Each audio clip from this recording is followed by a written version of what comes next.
Howdy there, class. My apologies for the noise outside as they're settling domestic legislative affairs in the usual Van Zandt manner, which is, unfortunately, quite loud. So, without further ado, welcome to the finest education these humble parts of space can offer. Please take your seats as we're going to tackle the undisputed poster boy of violent excess and catastrophic overmatch in point-blank throwdown. This is a machine which can produce on demand a localized Armageddon with one pull of the trigger, and wherever it goes, we know it by its silhouette alone. Tonight, we discuss the mighty machine that is the Hunchback.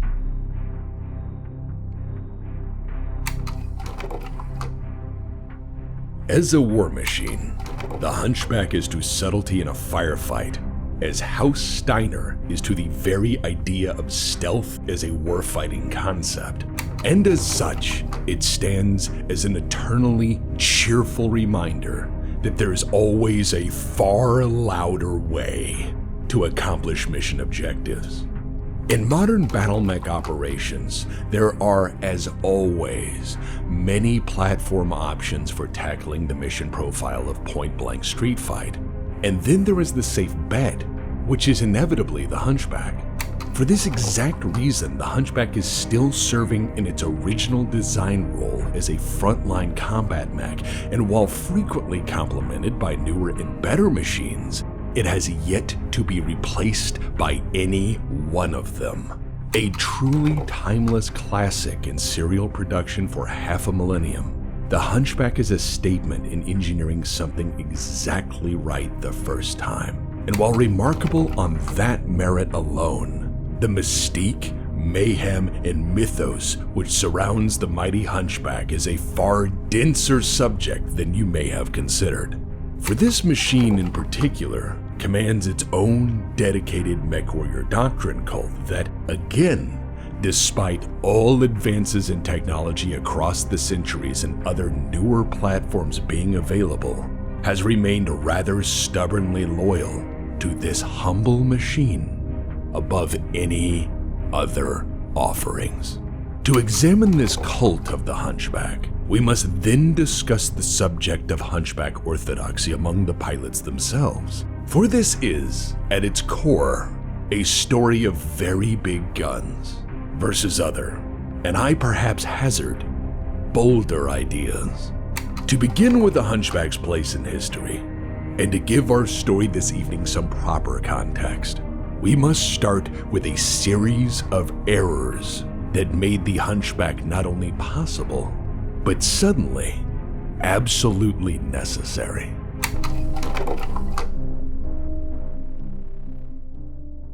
Once the ink had dried on the last treaty, the Star League was more or less complete, and with all of the great houses seemingly happy for the most part, there was indeed peace, guaranteed in writing and now backed by the implied might of the SLDF.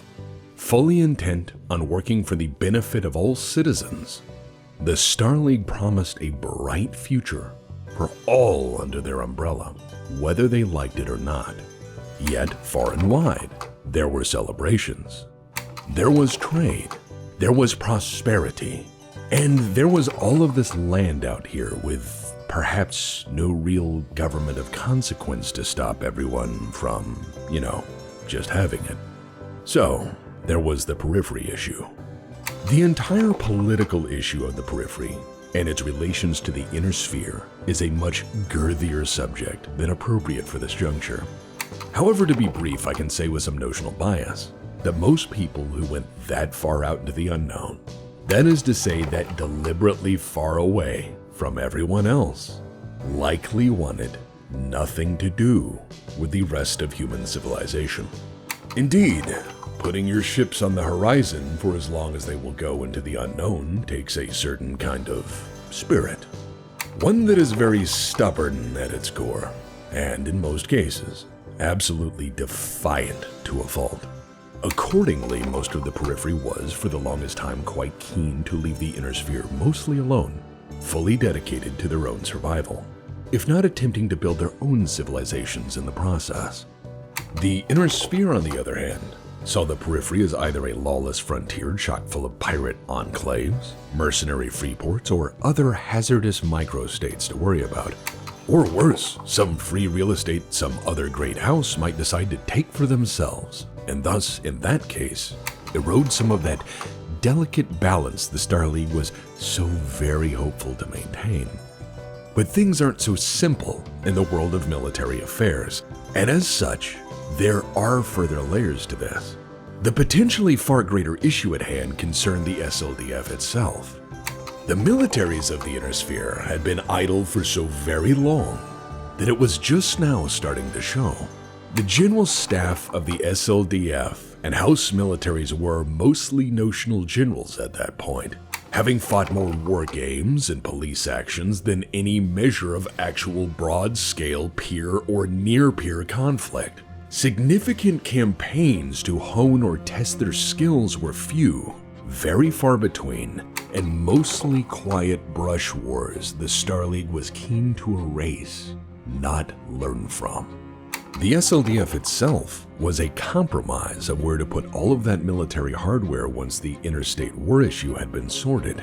As a strategic leviathan, it was not intended to fight anyone, at least not at that point in time. Most of the SLDF's expertise was at that point in parades and garrison duty. Peacekeeping operations not being war ever since Clausewitz started reminding people, the Star League was very much potentially in trouble. So, they moved immediately to correct this.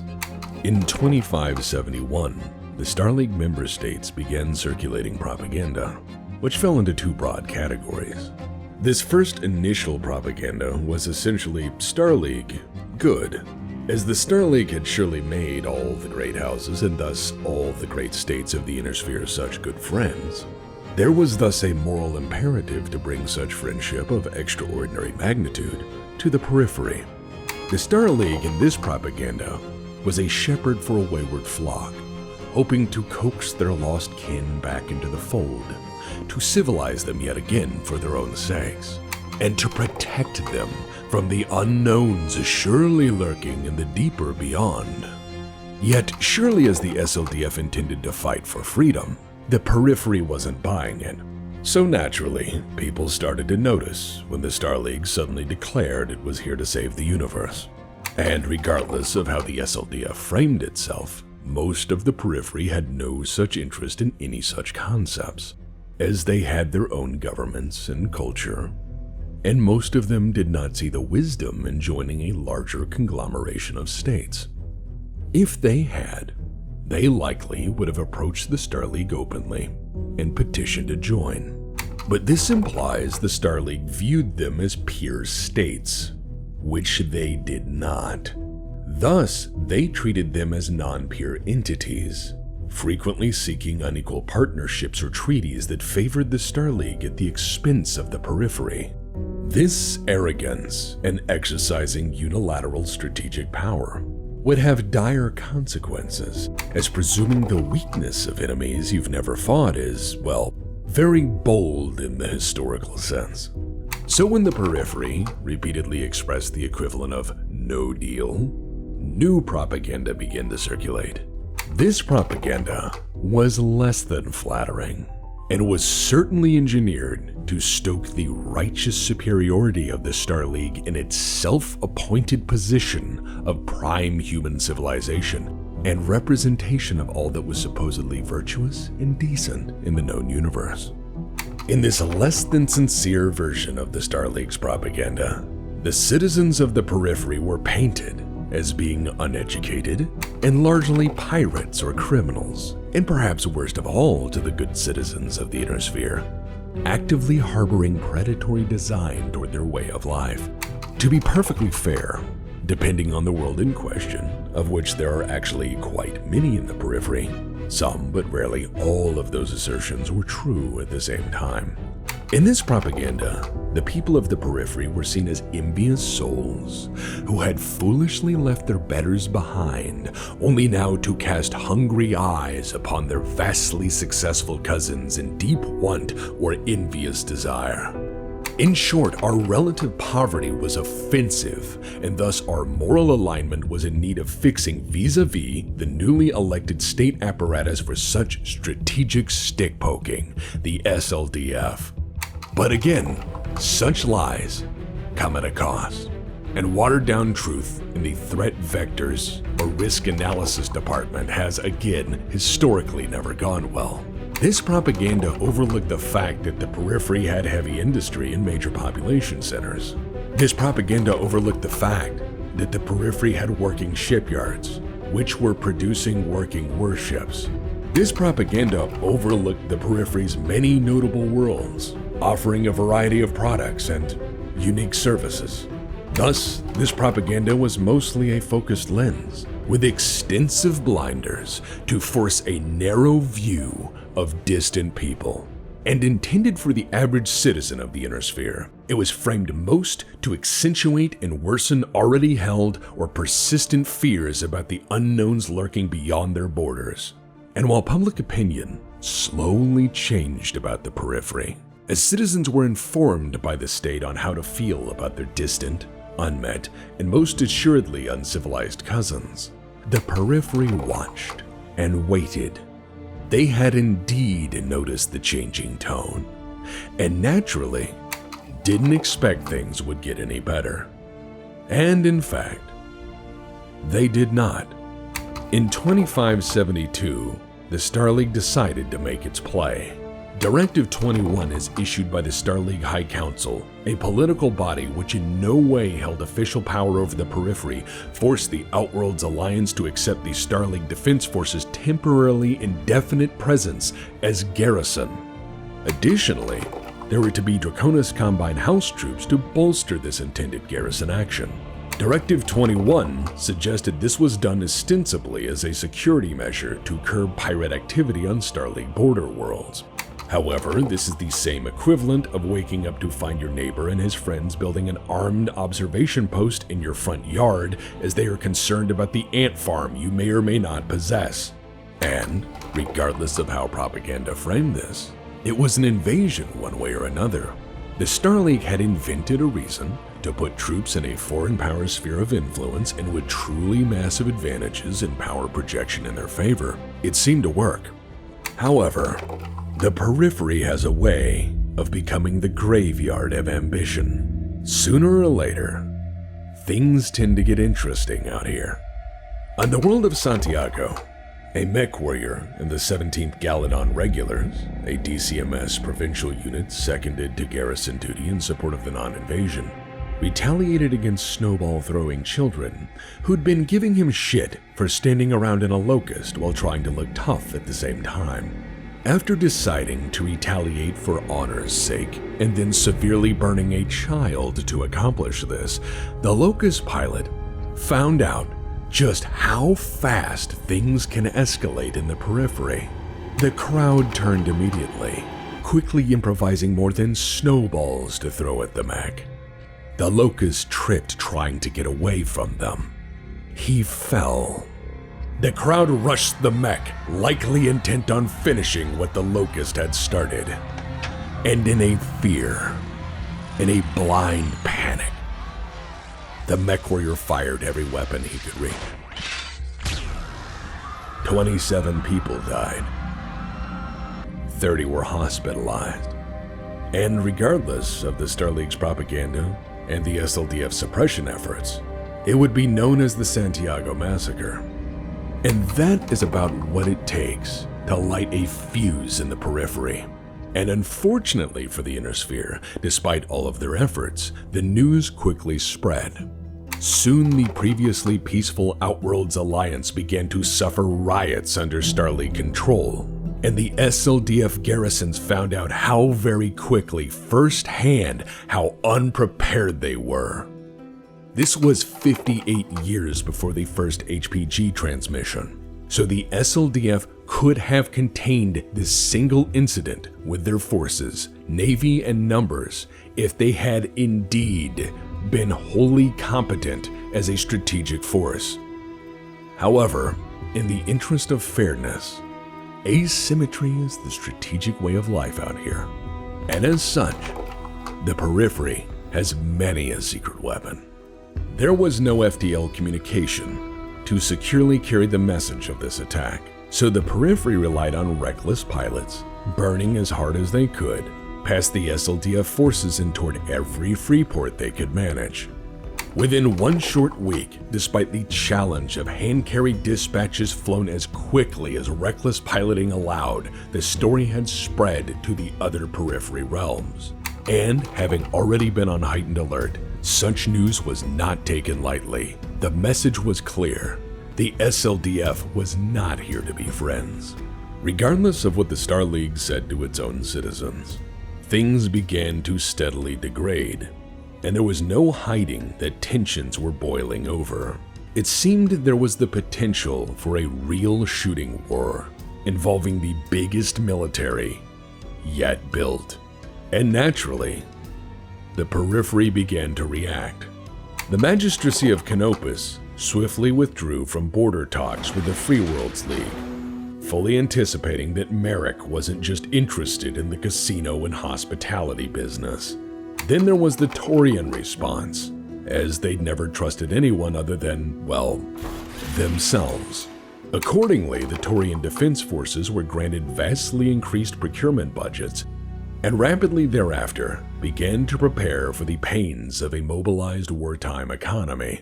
And as such, the Santiago Massacre signals the beginning of what would soon become the first proper test for the Star League, versus opponents who had seen the Ares conventions as pointless suggestions on paper, and thus had decided for themselves not to sign them.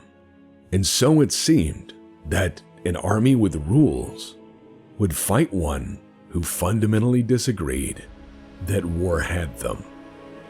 And as these extreme interstate security issues continued to compound, and after worsening relations, continuing foolish escalation, and numerous failed attempts to work things out through poor communication, open war arrives by 2577.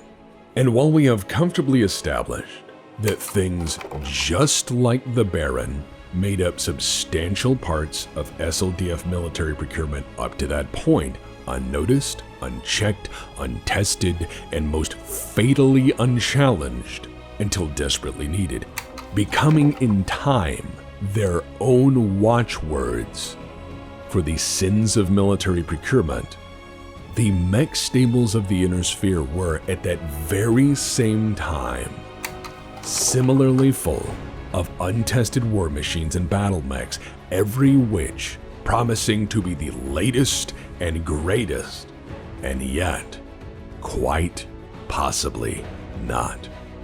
However, on the eve of conflict, there are those who see clearly. In times of uncertainty, these parties pay keen attention to the matters of state and frequently decide to get a head start on this war material business before things get truly desperate. So in 2572, with events clearly escalating toward open war, an ancient company from Terra would offer its greatest product, a true magnum opus. It would be an enduring one-hit wonder that neither they nor their successors could ever eclipse.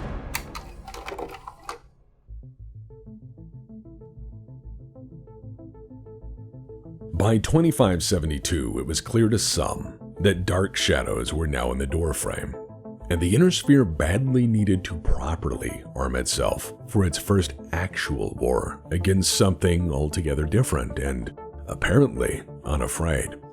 Not all knew this war would be so terrible, mind, as claims of clairvoyance are frequently on the losing side of historical events.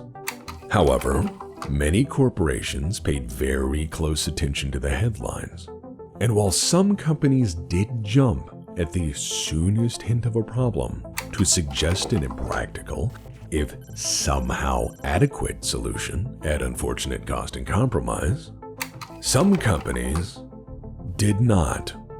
Some companies are instead very patient and incredibly wise. Such companies in these cases will take a look at the problem facing them and realize if they don't do it just right the first time, they will have gambled for nothing on the eve of what was potentially then the most lucrative arms race in history. With the time horizon of a shooting war rapidly approaching, it was obvious that any major project or build would have perilously little time to get things right, if at all. The client's needs in this case were readily apparent regardless of the client's awareness of them. The Starlink badly needed a frontline mech that was uncomplex, hard-hitting, and most of all cheap enough to actually mass procure for the inevitable attrition versus a peer or near-peer opponent. Judging by the news cycle, it appeared everyone else also needed the very same machine at the very same time for probably the very same reasons. This was to be a mech that was likely to fight in built-up city areas in close combat, as most problems with dropping mechs on a planet over typically fall into the category of heavy planetary-scale industrial sites or built-up civil infrastructure. As a dedicated street fighter, it did not need to focus on any sort of long-range offensive or defensive systems, and thus could afford to be very simple and straightforward in design. It did not need to be stealthy or even particularly fast. It did not need to find targets or scout for trouble. It had only to live long enough in combat to have an empty gun, and then perhaps prove itself useful afterward. It was a simple solution in design, but it was in need of an efficient industrial partnership to have a decent shot at mass manufacture in order to establish a market share before the war started. Thus, the collaborative engineering team of Komiyaba and Nissan General Industries joined forces to make the attempt under such a presumed deadline. Komiyaba is largely an unknown contributor, somewhat effaced by the passing of history, and largely outshone by their more famous collaborative partner, Nissan General Industries, which is a corporation that traces its long and intriguing history back to pre-spaceflight Terra as an established manufacturer of land vehicles, among various other consumer products, as early as the 20th century.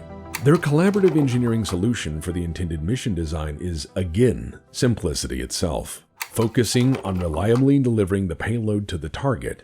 The original design thesis, in fact, went like this: bring a big gun to the front, and then see what happens. And that's it. There was no need for any further clarification or argument. And it does stand out on this basis, as here is an uncomplex machine in an era where people wanted very much to build the next great thing, the next great flagship product, or to be on the ground floor of the next great revolution in technology, capability, or profit margin. Do remember that the Mackie was only 133 years in the rearview mirror at that point.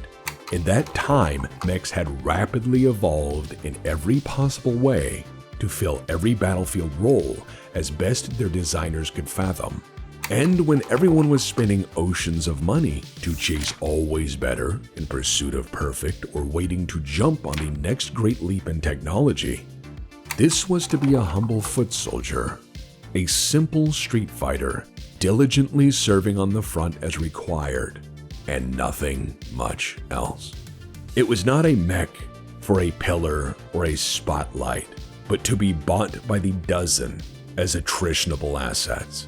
Sold far and wide, the Hunchback was an instantaneous hit, and thus became a timeless classic among Mechwarriors.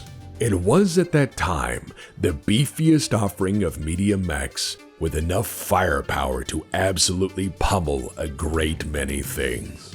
And there are many reasons why it instantly caught on in those uncertain times.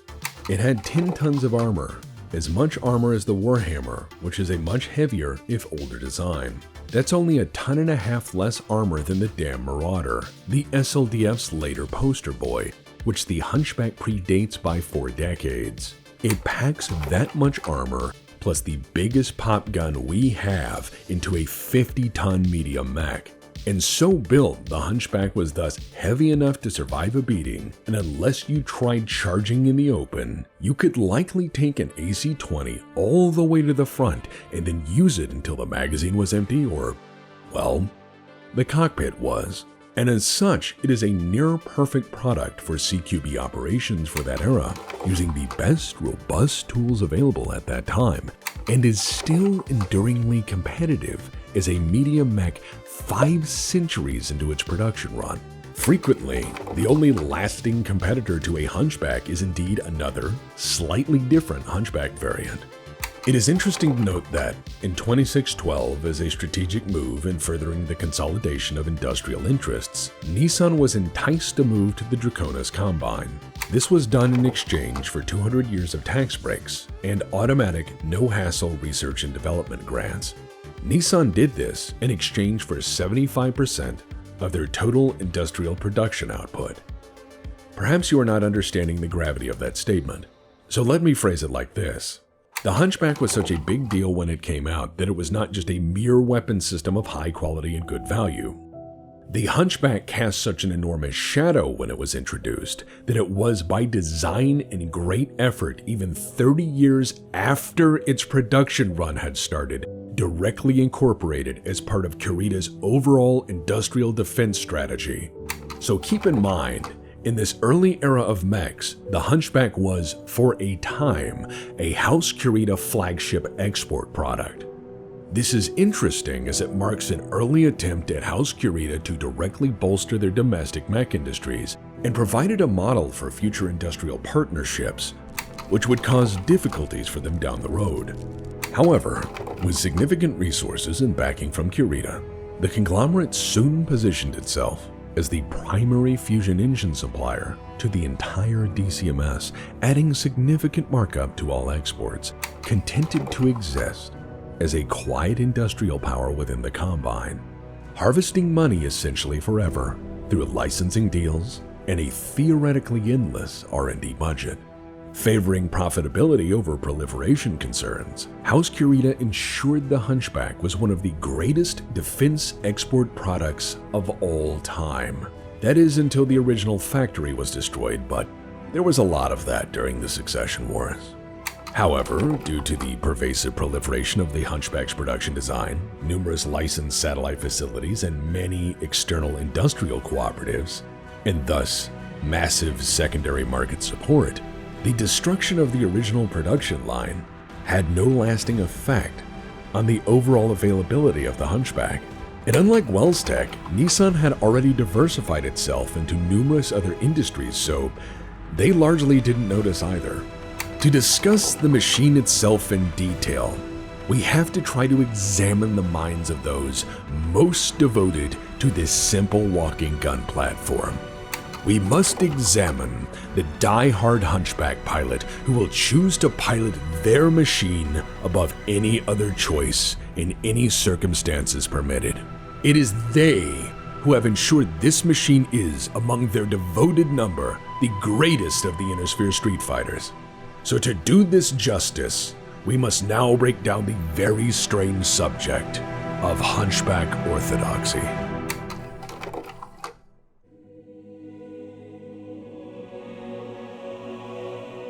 Above all other considerations, the original Hunchback stands as absolute testament to the enduring value of efficient engineering as applied to the chaos of war. First and foremost, the Hunchback is an eternally reliable machine, and certainly more than brawny enough to do what it promises, which is to march forward and shoot until the gun is empty. Just shy of 3.5 million C-bills on the sticker price, the Hunchback is an extremely affordable warfighting platform for most governments, many non-governmental organizations, and an ocean of enthusiastic independent operators. Considering that the Hunchback spares aftermarket in the Inner Sphere is as pervasive as autocannon ammunition futures on the Davion Stock Exchange, you don't have to worry much about upkeep or maintenance. Thanks to the enduring popularity of the platform, and 5 unbroken centuries of steadfast support from its insanely loyal pilots, the Hunchback, or parts for it, have never been out of production. Aftermarket Hunchback kits for field conversion are so common that it is very frequently difficult to tell what is and is not a stock model, let alone still entirely a Hunchback. As well, the staggering loss of once common weapons, or their sporadic ammunition availability through the Succession Wars resulted in necessary changes to the stock models, which are represented by a series of austere but far simpler field refit variants designed to address these material shortages. But with the recovery of technologies, the Hunchback continued to evolve, always in production and always continually upgraded into the latest, deadliest iteration of the ancient machine. The Hunchback is thus a survivor, one which is provably flexible enough to adapt to both the realities of conflict and material shortages by being the one eternally reliable piece of equipment in any inventory which requires no advanced instruction in order to use more or less as intended. As such, the Hunchback pilots themselves are a strange breed, wholly dedicated to maintaining the primacy of the Hunchback as king of street fighting, and potentially many other arenas, because they are different sorts than most. To them, this machine is not about subtlety, so you cannot simply drive a Hunchback. You must drive one well. You must possess earth-shattering style. You must leave a mark that cannot be disputed. Well-behaved people seldom make history, and so Hunchback pilots are a different breed altogether. As such, the leading figures within the Hunchback community enforce a rather strict pecking order of what is best and even what is and is not a proper Hunchback at all. Thus, we arrive at the subject of Hunchback orthodoxy. This is a very serious issue among the Hunchback pilots and is fairly contentious as a subject among their number, as they are a very dangerous people to underestimate or offend individually, let alone on a regimental scale. I will do my best to explain all positions and offer perhaps my own, if so allowed, because, well, not everyone starts their career in an assault mech. The orthodox, or pardon for my clanner audience members, the prime position, is that a Hunchback must possess a hunch to be a Hunchback. That is this box right here. The purest Hunchback orthodoxy requires that this box must contain a big gun. Thus, by their own esteem and judgment, the most orthodox Hunchback is the stock model HBK-2, or its more commonly known successor, the 4G. The orthodox Hunchback is all about rugged simplicity. It does precisely what it was designed for. It is a gun box with enough armor to close with an enemy and then use all of the ammo, maybe the fists in between. As a reminder to those outside this community, please know that with a Hunchback pilot, fist-gun fistfight does happen. The radical, unorthodox, or alternative position is that of the swayback. The origin of the term swayback is hotly debated, even among the intelligentsia of the Hunchback pilot community. Some will say it is the term for all Hunchbacks lacking an AC-20, and I must confess, many opinions arrive as to the origin of the term itself.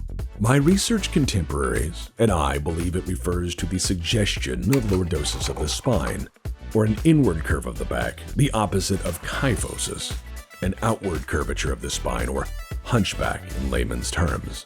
However, in application to the world of orthodoxy and the Hunchback as a mech, the swayback has two definitions I've observed. The orthodox definition on the swayback is, anything without a big gun is a swayback, and thus not a true Hunchback. Yes, that is a logical fallacy, and no, they won't admit it. The swayback pilot definition is, whatever does more damage I'm going to use even if it kills me. Yes, it is a statement born from an act of rebellious impulse to nonconformity or gracious, free-spirited artistic license as expressed in violent overtures of light and warheads.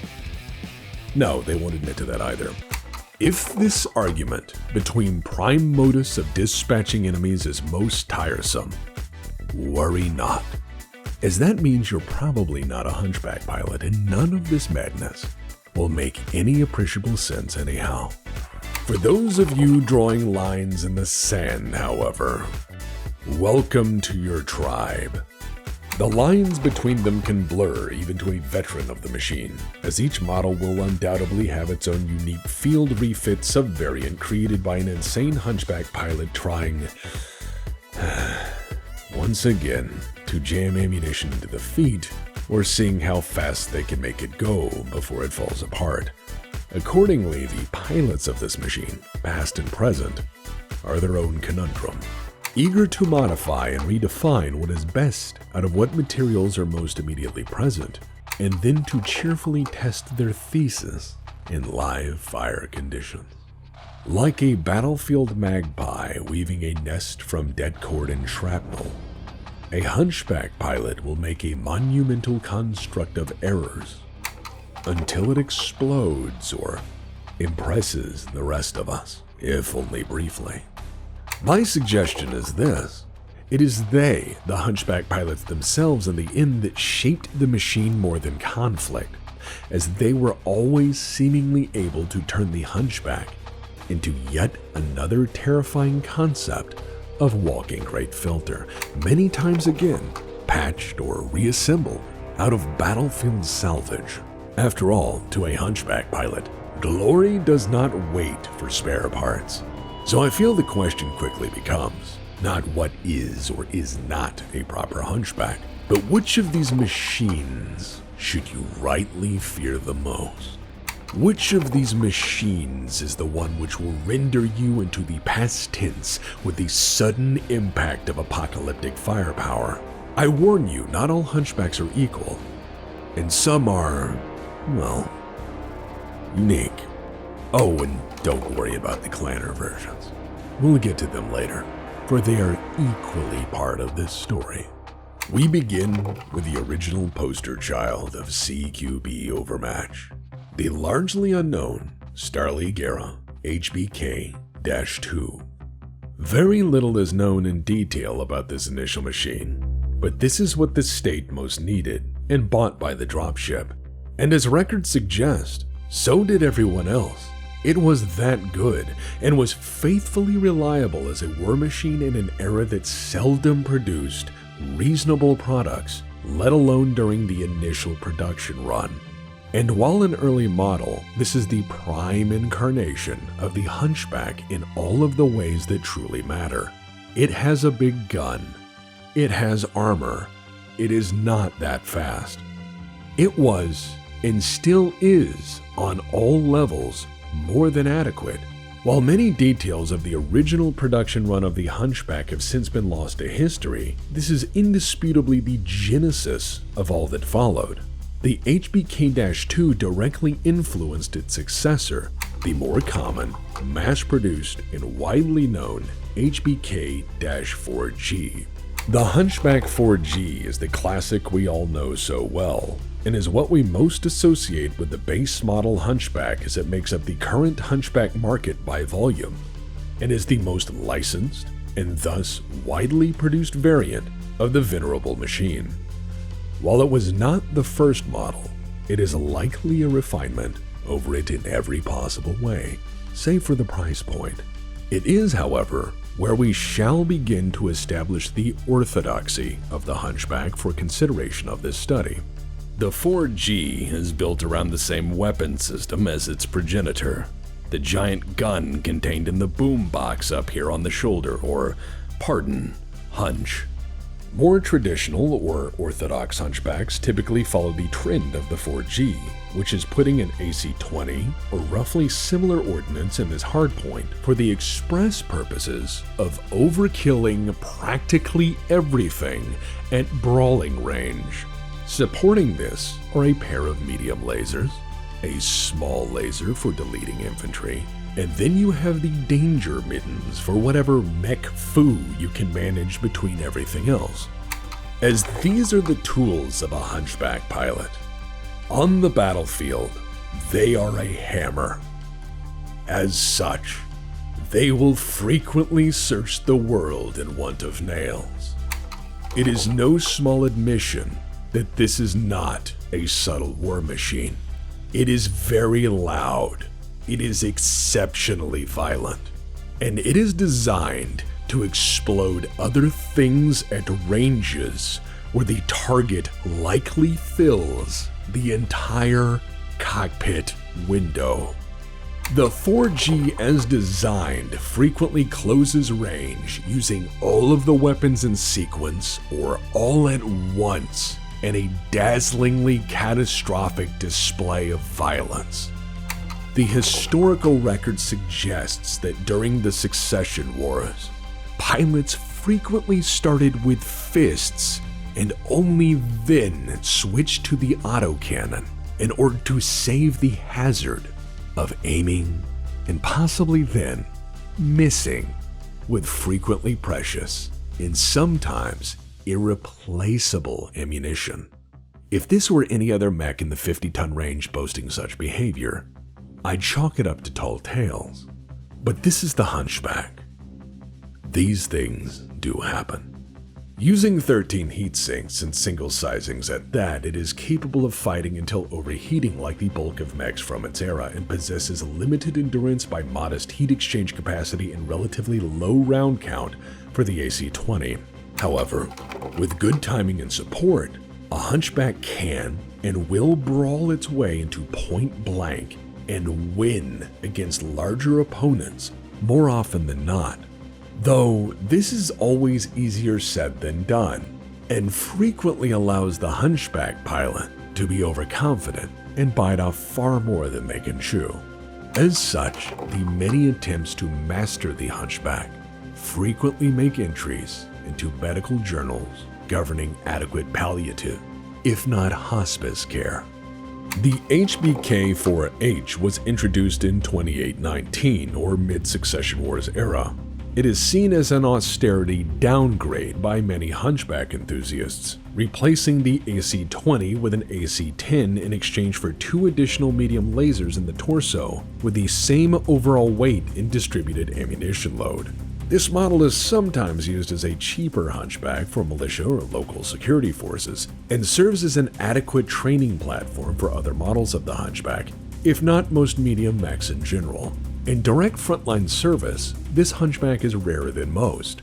However, regardless of perceived esteem or popularity, during wartime, this Hunchback is a common conversion to replace battle-damaged units as quickly as possible using cheaper and more common weapon systems. In theory, a Hunchback 4G could become a 4H after a bad fight, and then when material was more plentiful, a 4G again.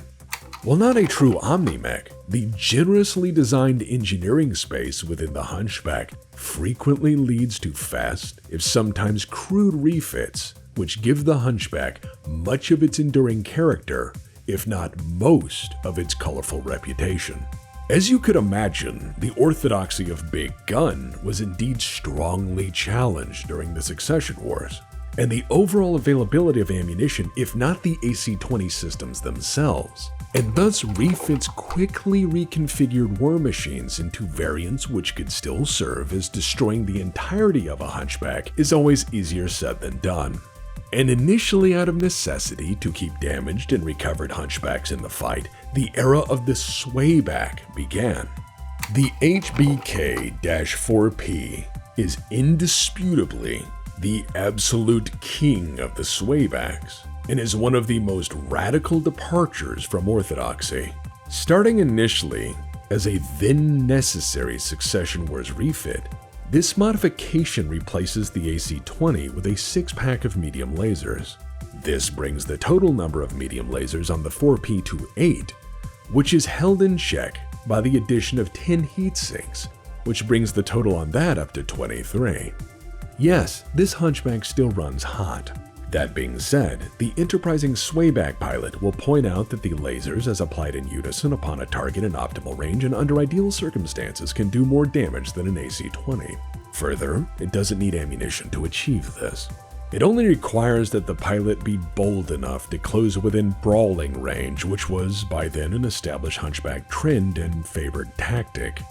As such, the 4P is a terrifying machine that frequently scythes mechs apart with an endless series of patient shots once within range, or if the pilot gets irritated, all of them at once. In the darkness of the Succession Wars, the very worst way to be shown the light was likely a Hunchback 4P. The HBK-4J is an attempt to make a firepower support version of the aging Hunchback by swapping the AC-20 for 2 LRM-10s and an additional heatsink to manage the heat from sustained rapid missile fire. It also has 3 more medium lasers, which are now more than enough to overheat the mech more often than not unless the pilot has discovered chain fire, which, given what I know about Hunchback pilots, they likely haven't. The 4J, however, as a fire support option, is an attractive refit for aging Hunchback fleets needing to have another deployment or two before their systemic issues can be traded off to new owners. The HBK-4N is an odd beast and another radical departure from the standard Hunchback orthodoxy. It combines many aspects of other refits from the era, and as presented by 2920, it was an eclectic mix of weapons to be associated with a Hunchback chassis. It had an AC-5, 2 LRM-5s, and 2 additional medium lasers in the right torso, plus more ammunition for the projectile and missile loads. It's an interesting take on the Hunchback, but this version is not popular for a critical reason. From the critical, disapproving lens of the discerning Hunchback pilot, it lacked the pure, earth-raising force a Hunchback is expected to have, which means it lacks style in the eyes of a Hunchback pilot, and thus it was shunned by both the Orthodox and Swayback communities. It is frankly very disappointing. This is the Hunchback for people who wanted a Shadowhawk or a Griffin, and there wasn't any budget. So instead it's made of compromise, which, to be fair, is everyone's second favorite. Moving on. The HBK-4SP is another Swayback, and an interesting inverse, if not companion, to the 4J, as it has replaced the autocannon with 2 SRM-6 launchers, which are fed from the center torso ammo bin. This has some tremendous brawling potential when coupled with the 4 medium lasers in the arms. However, it has the same endurance issues as all Hunchbacks do. The SP is a reliable frontline combatant that can use missiles and lasers to brawl while still being a useful mech for garrison duty or medium-intensity conflict requiring the occasional dropkick insanity of a Hunchback. I mentioned the HBK-5H as it is a homegrown periphery downgrade, allowing you to take one trashed Hunchback and turn it into a majestic final surprise. You achieve this by stripping out all sorts of things like armor and the small laser, then replacing it with 3 RL-20 rocket racks. Thus, I posit that the 5H is an attractive option for a Hunchback operator intending to press a crippled mech back into service one last time as a distraction, unwelcome surprise, or hellacious ambush opener. But these many odd iterations did not mean that the orthodoxy of Big Gun was dead. And so, strangely enough, the orthodoxy so strongly diminished during the Succession Wars was re-established by a company attempting to unify the Hunchback as a platform, and more importantly, a marketable product. The HBK-5M, when introduced by Kaliyama, said that absolutely nothing was wrong with the original. It just needed some modest upgrades to keep up with the times. Kaliyama had also by then purchased the manufacturing rights from Nissan after the Succession Wars. Thus, again promoted as a flagship product, Kaliyama's venerable 5M was poised as a rightful successor and inheritor of the 4G, as it had all of their very best offerings and many select refinements. They started with their own bespoke line of big bore AC-20 and complemented it with Hellion 5 medium lasers. Rolling off the assembly line in 3046 with deliveries starting that year, the 5M introduced the Hunchback community to the joys of double heatsinks, and strangely, opted to have a small pulse laser replace the old standard one. This Hunchback also featured, for the very first time, safety measures in the form of safe cellular ammunition storage. However, this Hunchback of Hunchbacks was unpopular among the community for one critical reason. All that safety came at a cost. And more horrifyingly, the appropriate cost in the eyes of the company was less ammunition storage. This model was then modified in the field so frequently by Hunchback pilots that it spawned its own widely documented subvariant. The HBK-5N is what the Hunchback pilots wanted in defiance of what the company suggested was correct. In their eyes, the company wasn't completely wrong. But the pilots felt they were more right, and so they ripped out this small pulse laser, sold it for beer and parts, put the old cheap one back in, tossed out the case ammunition storage because, well, safety is dumb, and then dumped all of that savings into nothing but ammunition for the AC-20. They loved the double heatsinks though, so they kept those. The HBK-5S is interesting as an example of a competing Hunchback product coexisting in the same market, and as well as a variant which emerges post-Clan invasion. Northstorm Battletech's licensed production run of the machine in 3058 was a high-tech Hunchback offering, which appealed to a select few end users. It was pricey but well-equipped. It had a light fusion engine, jump jets, and Indo-Steel to enhance the Hunchback's otherwise average battlefield mobility. It also featured the latest in LBX-20 autocannon, case ammunition storage protection for its ammunition, and medium pulse lasers, though the standard small laser was kept as a default less-stand weapon. While not wildly successful on its own, it was more correct in the eyes of the Hunchback community than Kaliyama's own offering, and thus allowed Northstorm Battletech to compete with them in the premium Hunchback market. This as well goes far to proving the adage that the only enduring competitor to the Hunchback in the marketplace is indeed another Hunchback. But this isn't the only Northstorm product in the Hunchback arena, for they gave us the 5-SG series Hunchback prototype, or as I like to see it, what lots of money will do to a Hunchback because laughing gas gets pumped into the offices at every sprint stage in design. The 5SG is unique among the Hunchbacks in that it is an ambush predator. It is a Gauss rifle variant with ECM and stealth armor. This is accomplished at great cost in order to transform the Hunchback into some stealthy Hollander variant or brutal harassment platform. Fanciful as it was, the prototype was not approved for mass production and lives mostly on in the realm of what might have been, perhaps to be resurrected later by someone with more money than sense. It is pretty though. As a dedicated stealth ambusher with enhanced first strike capabilities, I feel it is, in many ways, perhaps a smaller, cheaper, if more reasonable echo of what the Rifleman 3 was trying to achieve. The HBK-6N is the company Kaliyama again attempting to address the needs of the Hunchback community by building their own production version to head off the extensive number of field refits already underway on the previous model. I must note these were again field refits undertaken by Hunchback pilots themselves to address the perceived shortfalls with Kaliyama's previous product offering. However, Kaliyama's choices in refitting the Hunchback were again judged as wrong by the Hunchback community. Their 6N replaces 3 of the double heatsinks with 3 more tons of reloads, so the 5N refits continued. Kaliyama had one more trick up their sleeve, but they were very frustrated to say the least. Their attempts at cornering the Hunchback market had only introduced new subvariants to the already broadly supported Hunchback community.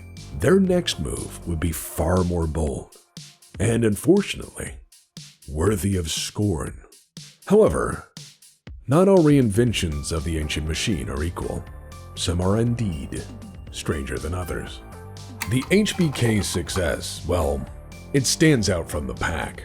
Indo-Steel structure plus a 300 rated XL engine gives the 6S a top speed of 96 kph, which comes coupled with an alarming amount of firepower for its size. It has 2 ER medium lasers and a single SRM-6. It also has an LBX-20 autocannon. It has 10 tons of armor, 10 double heatsinks, and is fast enough to suddenly ruin your life with all of the intensity of shaking hands with lightning. Yes, you should be afraid of this very expensive but alarmingly fast Hunchback. However, its design modus is interesting as it departs from the swayback and as well the strict orthodoxy of a CQB mech or a line fighter. So I dubbed this fastest Hunchback a newer breed, the Fastback. The HBK-7X-4 was, again, Kaliyama attempting to redefine the Hunchback away from the stated desires of its customer base. Tired of seemingly boring Hunchbacks, Kaliyama committed to a prototype production run to see what they could do to reinvent the machine one more time. Fully funded through development, 4 prototypes were built through 3065, but further interest never materialized and the program died. This Hunchback is odd, as it is an experimental model attempting to solve problems nobody wanted solved, using enormous resources and every measure of compromise to do so. As such, this Hunchback is weird. It's the one that the Orthodox and Swayback cults both agree is in no way a proper Hunchback. As for why, well, let's break this one down, one piece at a time. It has a heavily reinforced internal structure, advanced case protection, an armored gyro, and then they move the cockpit to the torso for additional protection. It also features ferrofibrous armor. However, all of that safety comes at extreme cost. Its heaviest hitting gun is an Ultra Autocannon 10. It is very likely that interest failed to materialize in further development of this prototype, as Kaliyama did not understand why Hunchback pilots wouldn't want a weaker, more expensive Hunchback with a focus on survivability, or worse, the actual nemesis to their way of life, the very concept of safety. I honestly feel if Kaliyama had instead wholesale offered to replace parts of the Hunchback's internal structure with load-bearing ammunition bins, they would have quickly cornered the market, because Hunchback pilots are very much like that. In one flavor or another, one variant or another, in any configuration or model you can imagine, almost everyone loves the Hunchback. It has such a following that despite the factory being lit up for succession wars and a hell of a lot of fuckery, it's never been unavailable as a doctrine choice and has always found able pilots willing to charge in and save the day or die trying. With such an established history, even by the point of their exodus from the Inner Sphere, the SLDF remnants, which would in time form the clans, took the best and brightest with them in their long journey.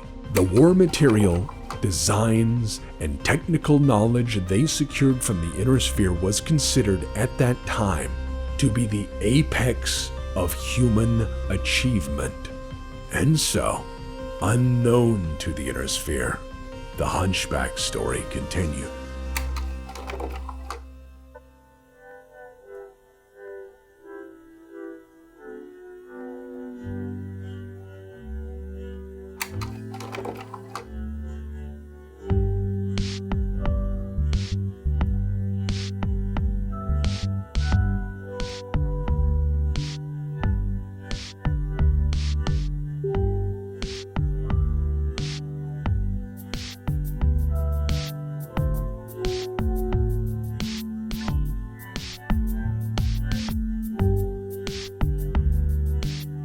He's like, ticket.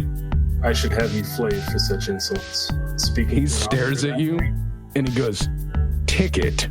Presents the ticket. He takes it and he goes, identification. Lieutenant Victor von Fock, 261st Imperial Horse Regiment. Death Corps of... He's taken back by Death Corps of Krieg. He goes, shuttle G-17, fort down on the left, sir. And he seems afraid because the Death Corps of Krieg is very ill-omened. That and he doesn't want to die in a suicide attack midway through his day. All press gang is press gangers, motherfucker. No. You're like, now who's in trouble? All right. Diggs, you said you're behind him? Yep. He goes, ticket. Okay. And he takes it and looks at it. And he looks at your hat. Where's that from? Quintus. That... What? Shuttle G-17, fort down on the left. Wait, with that guy?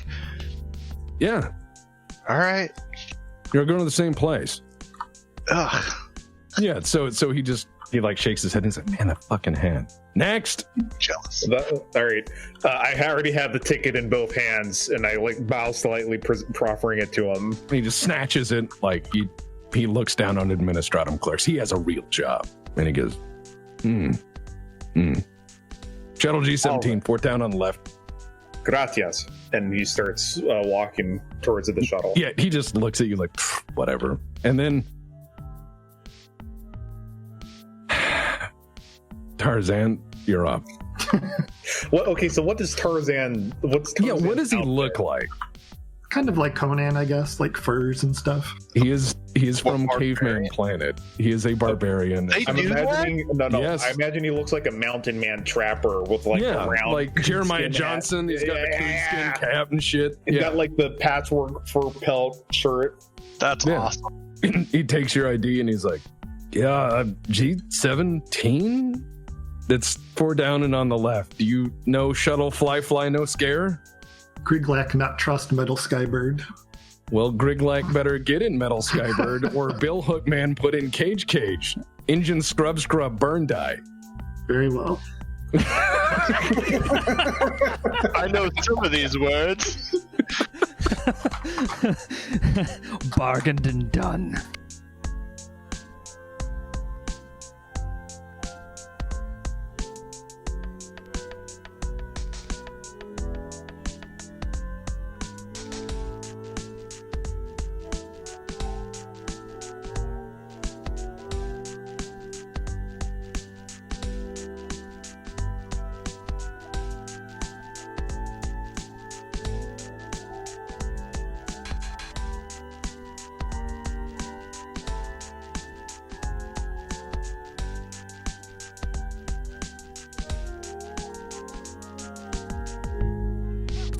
One more glow on. Uh-oh. Like, Oh my god! This guy just straight up punched you like it was an anime. He just got thrown halfway across the room. This is peaks to Falcon Punch. I'm not even mad. You know what, Larry? You're really beginning to get on my nerves here, okay? So why don't I call you back later? Goodbye.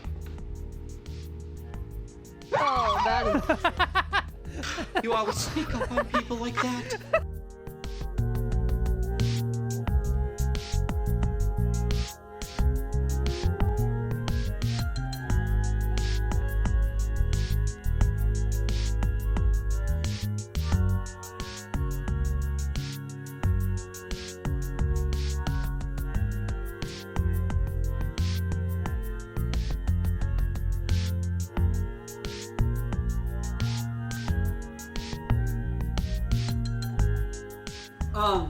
I would like to ask all of you lovely people a question. Do you want me to spin the wheel of madness? And see what the fuck we make tonight?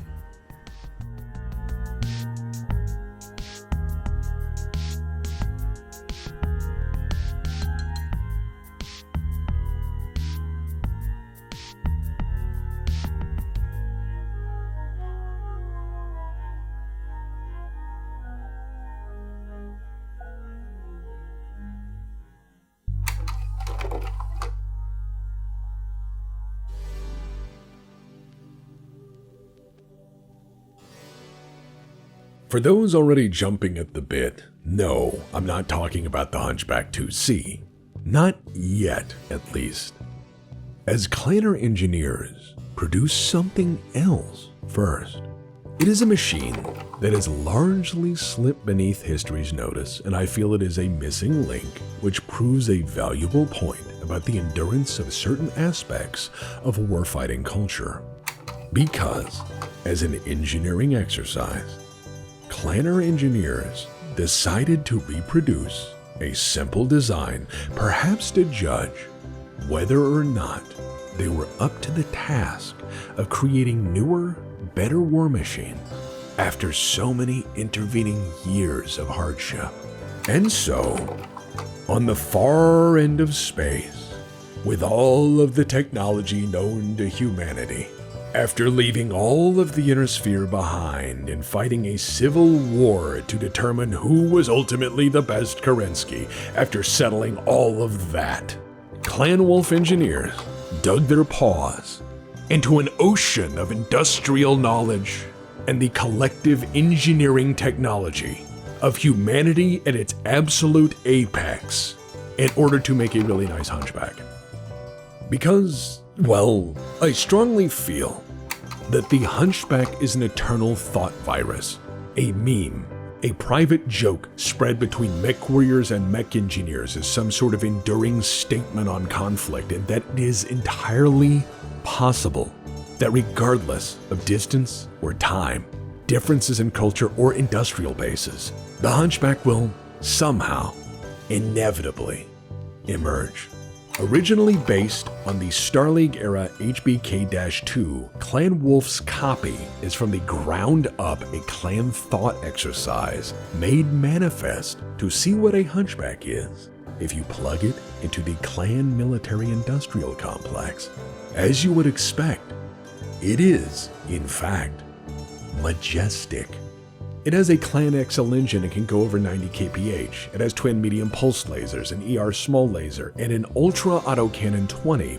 It has 4 tons of ammunition for this and good ammunition protection for all of those shells. It also has 13 double heat sinks and Clanner ferrofibrous armor. This is the Hunchback you're afraid of most, because it looks almost exactly the same as the stock model. And yet, on every level, it is not. Please know that this is not a wolf in sheep's clothing. This is in fact a monster wrapped in the skin of a beloved friend. This one has a price tag of, if you have to ask, you probably shouldn't. But they couldn't just leave well enough alone. For the Hunchback is something that, once established, proceeds to get into people's blood. And after enough experimentation, they inevitably feel that they too must improve upon it. And so, the Hunchback story continued.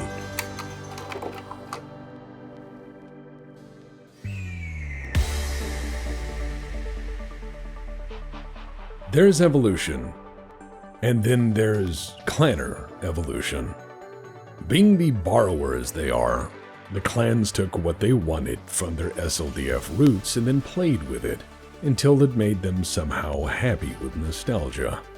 This is how you get remixes of Inner Sphere classics like the Rifleman 2C, the Marauder 2C, and the Warhammer 2C. Typically, they're better engineered versions, variants, or inspirations based on classic Inner Sphere mechs once common to the Star League Defense Forces, but with all of their deficiencies finally addressed, with absolute nightmare leaps in technological advancement. As far as nostalgic throwbacks go, these purposely retro designs are, in my opinion, perhaps some of the best mechs ever made. They are durable, rugged, reliable, and while not as flexible as their Omni-Mech kin, they typically get the job done well enough. They, in a strange way, represent the dead end of the Star League's last designs, in the hands of their supposedly wisest, brightest, and best. But then the Hunchback comes into the picture, and soon after you get the Hunchback 2C. The Hunchback 2C is still 50 tons. However, it has 2 Ultra Autocannon 20s and 2 extended range medium lasers. How does it achieve this amazing feat in 50 tons? Well, that's because it only has 6 tons of armor for the whole machine. Why such light armor, you may ask? Well, the Hunchback, regardless of its iteration, is a machine shaped by the society that needed it most. As such, keep in mind, the clans duel, frequently one-on-one, or one at a time until you're tired or dead, like a bad action flick. However, in a Hunchback 2C, you can just remove people that fall into range, as you have 2 AC-20s, and they probably don't. It is also important to note that dueling isn't just a sport in clan culture, as please do remember, it governs a lot of things from workplace promotion, to the intricate structures of overly complex interstellar disputes vis-a-vis the phone company. So, in clan culture, you can win all sorts of things by simply fighting somebody, and then winning at the right time and place, and under the right circumstances. You can take command of an entire clan if you are crazy, or bold enough, or indeed, all of them. You just have to fight them for it. Sounds fair enough, right? So what sort of machine is this? Again, I posit, as the original Hunchback was shaped by the needs of the inner sphere in a very dark hour, the 2C is the Hunchback similarly shaped by the society that needed it most. And as such, you are looking at the last ride to glory for most underperforming clanner mech pilots, or those with lofty ambitions when coupled with a rather poor sense of risk management. In many cases, the 2C is frequently assigned as a death sentence, is one last chance for death and glory, in order to allow a Mechwarrior to prove oneself worthy, or at least die honorably in the process. While it is derided among the clans as a mech only suited or fitting for the desperate, overly ambitious, or truly unhinged, it is an interesting machine, more akin to its inner sphere cousins than most other clanner war material. It is designed for the desperate, for those who see a 100-ton mech and go, "Leave her to me." And that sort of crazy nonsense is something we understand all too well. And the Hunchback's corrupting influence on their sense of order is likely why so many clanners continue to think so lowly of it. It has double heatsinks, endosteel structure, and can run at 64 kph. It does have jump jets and has greater mobility than its inner sphere cousin, though the Hunchback pilots in the audience will point out that the only truly relevant detail here is it has 2 guns. Forgive them, as this is all they can see, and nothing else I can say about the machine's deficiencies will change their mind. It has that effect, even among the clanners. The Hunchback 2C is designed to wait, find its opening, and then go absolutely berserk for one glorious moment of apocalyptic mayhem. And in that, it is very much an orthodox Hunchback. It is simple, it is straightforward, and it works so it makes its pilot no longer a problem. What is most curious is that, again, regardless of distance or time from developments underway in the inner sphere, the swayback argument quickly arrived. And so we have the swayback 2C. Clanners being clanners, it's not medium lasers in their swayback, but 4 heavy large lasers which will absolutely cook both the target and the operator. Since this is a Hunchback at its core, they added 2 medium pulse lasers to keep the oven primed and 19 double heat sinks to attempt to manage it all. Which it indeed might, if a Hunchback pilot, clanner or non, was capable of using any measure of careful restraint. Which indeed they are not. And so in separate communities, with wildly divergent cultures, with separate thoughts and values, 2 different populations from the same starting point, played out the same arguments, and made the same choices, surrounding very similar machines assigned to largely the same tasks. Some things, like the Hunchback, are truly eternal. Thus, I must ask in this case, is it history which has most marked the Hunchback? Or, perhaps, the Hunchback history?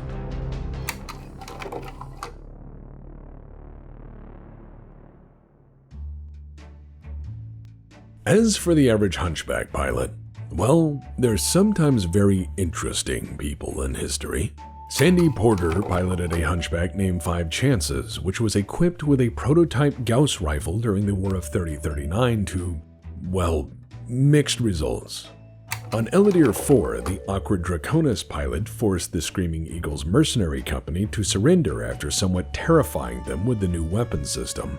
5 chances the Hunchback spent most of the conflict broken down or breaking things in general, as it could not stay upright with the newest, biggest, and thus coolest gun. And unfortunately, anything Sandy braced her mech against typically broke, to include stuff like houses, minor local landmarks, civil infrastructure, private gardens, and large buildings. This sort of less than ideal deployment of a potentially overpowered weapon system which destroys more random things than the enemy was a worthy gamble to only a Hunchback pilot. Isoroku Kurita wasn't just a modest Draconis pilot, but an actual general in the DCMS. He was the first cousin of Theodore Kurita, who would be the future coordinator of the Draconis Combine. He was also a nephew to Takashi Kurita, who was then at that time the current coordinator. Historically described as a warrior monk, Isoroku was derided as a least likely successor in the possible event of both Takashi and Theodore being killed, thus considered unworthy of being invested with significant political power or authority. He was instead sent to military school, where he found there is no shortage of horrific battlefield experiences available to the DCMS on any given front. And so in the early years of his career, he was thrown headfirst into war. In those years, he saw at least 30 combat engagements, driving a frontline mech in direct close combat with the enemy. By the time he was made commander of the Zunsheng Academy cadre, he had 22 confirmed personal kills against enemy battle mechs. His machine of choice, the Hunchback, and it kept him alive, which in a military that frequently expended both the brilliant and the bold at the same time as cannon fodder, was remarkable. By 3054, he held the rank of Taisho and was the military commander of the Diran Military District, later appointed to warlord of the same by Takashi Kurita personally. A strong advocate for finding and then destroying a clan homeworld as an appropriate strategic response to their invasion, Isoroku was a foundational member of the Second Star League, which aimed to attempt mostly that. Later a capable politician, he served with distinction in successfully coordinating attacks against Avion during the Fedcom Civil War. His machine is a battlefield legend. It is named Murakumi, or Cloud Gatherer. This seemingly serene man, a warrior monk who favored point-blank autocannon slaughter, commanded armies from its simple seat, bringing havoc to the enemies of the dragon for decades of honorable service. Shakir Gerard piloted a Hunchback in the Corps of Sorensen Sabres. Being a frontline street brawler during the Succession Wars was an unfortunate vocation, and Mr. Gerard is indeed a relatable story of the time. He was an adopted orphan who dedicated his life to the state, which he felt he owed so very much. A steadfast believer in Bushido and utterly loyal to the Combine, he was secretly recruited into the ISF. His first assignment was to report on the personality of the unit's commander, and unfortunately in the eyes of the state, the now potentially unreliable Daniel Sorensen. It wasn't anything Sorensen had actually done, mind you, but rather where he was now from. Rasselhag had split off, and he was now very suddenly a dual citizen, serving in the DCMS. A good portion of the Sabres had by then split off to join the founding of the Rasselhag military in order to help protect their newly free homeland. A devoutly loyal man, Sorensen had stayed with the DCMS regardless of the hardships imposed, but the ISF was indeed curious enough to send an infiltrator to ensure what remained of the unit was still reliable to the Dragon's requirements. As that infiltrator, Gerard found Sorensen relatable, likable, and against the odds, and very likely the wants of the ISF, they became friends. Gerard's customized Hunchback served on the front for the duration of his rotation with the Sabres, He apparently was a big fan of medium pulse lasers. Because of the Hunchback's capability in keeping Mr. Gerard alive, even in extremely hazardous, if not foolish combat encounters, he would survive to report from his dangerous assignment, and thus, by that virtue, be promoted to Dest. When he was given command of a strike team, his unit volunteered for the long journey and near certain death that awaited them by invading clan space in order to take the fight to Clan Smoke Jaguar's home planet. He survived that as well. Once he returned, his resourcefulness and sheer loyalty ensured he then survived a number of purges, and eventually, by merit and skill, he'd become the director of the entire ISF. I feel Mr. Gerard's career is easily one that could have been cut short years earlier with great finality if he had driven any other 50-ton war machine available at that time. But Hunchback pilots are sometimes legend for a reason, even when things go so very wrong. The saga of Sung's cuirassiers is an interesting study in the history of Hunchback heavy units during the Succession Wars. Formed from the Chesterton Reserves, and having the remarkable historical distinction of a Capellan unit being completely destroyed many times over, their story of misadventure and attempts at glory are largely reinforced by the mechs they had been given, mostly Thunderbolts and ever-plentiful Hunchbacks. Their story of woe is at best a dark comedy, and more a testament to the madness of the pilot corps of Hunchback heavy units than any statement on the inequities of fate. In 2668, a communications breakdown on the part of Capellan intelligence resulted in a milk run turning into a massacre on Xanth 3. The cuirassiers were unfortunately not made aware of the recent transfer of the Merrick Protectorate Guard, which resulted in precisely what you'd expect. In short, it was a shooting gallery.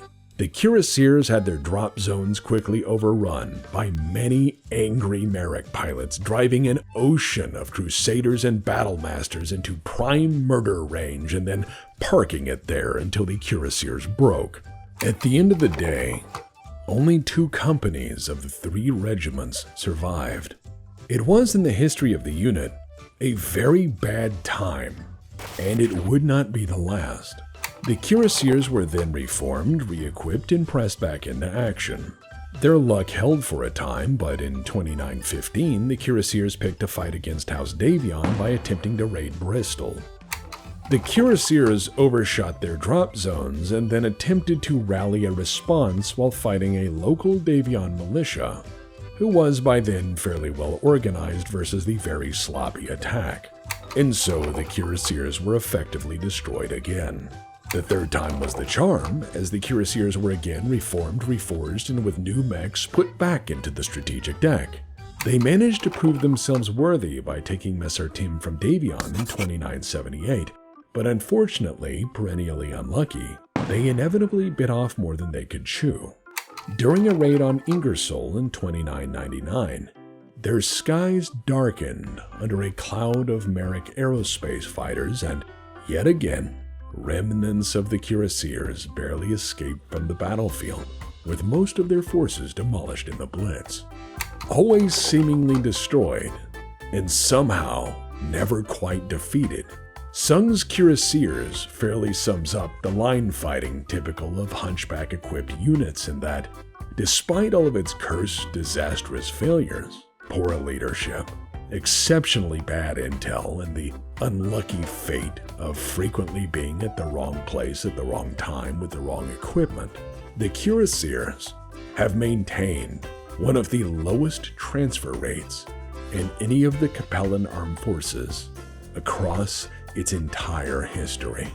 Because Hunchback pilots are just like that. They're frequently willing to take a savage beating just for the opportunity of delivering one back. Another unit of note to love the Hunchback for what it did best was McCormick's Fusiliers. 2 battalions under Colonel Henrietta McCormick formed one of the craziest units, if not the crazy backbone of the Northwind Highlanders Mercenary Company. They were special even among the Highlanders, and were the absolute standard of lunatic antics within that organization. For example, they always went into battle with their own bagpipe band. Their regimental performers and dance teams were frequently also the mobile hospital surgeons and other support staff, thus also accompanied them into battle. And far worse, they were always somehow in competition with another unit of the Northwind Highlanders, Marion's Highlanders, for most audacious unit. As you can expect, this sort of mad competition results in shenanigans. And when two mercenary commands with an apparent mercenary unit noted for audacious behavior have a fight over who can be a bit more bold, well, you end up with Hunchback stories. In 2834, during the defense of Tikhonov, the Fusiliers had a series of growing engagements with a notorious Davion mercenary unit, Kurgawa's Blood Lances. In 3 days, with many Hunchbacks and a handful of Orions, the Fusiliers decided to go hands-on using combined arms. Because this is the Highlanders we're speaking of, they decided the perfect match for CQB breakthrough Orion and Hunchback operations is goddamn jump infantry. Again, these guys love being crazy. As a result, the Highlanders are the very last entry in the MRBC database for Kurgawa's Blood Lances, disbanded in 2834 after being completely annihilated in a 3-day campaign of horrific, excessive, point-blank Armageddon. Because to a Hunchback pilot, this machine excels at transforming problems into craters.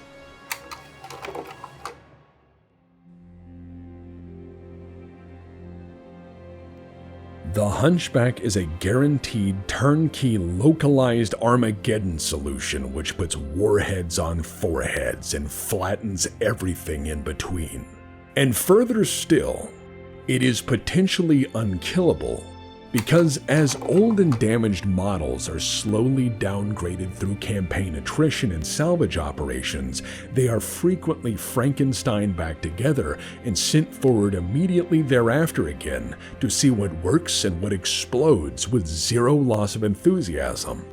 As such, the potential Hunchback stockpiles of an operator never actually dwindle, but only succeed in accidentally producing more terrifying Hunchback variants.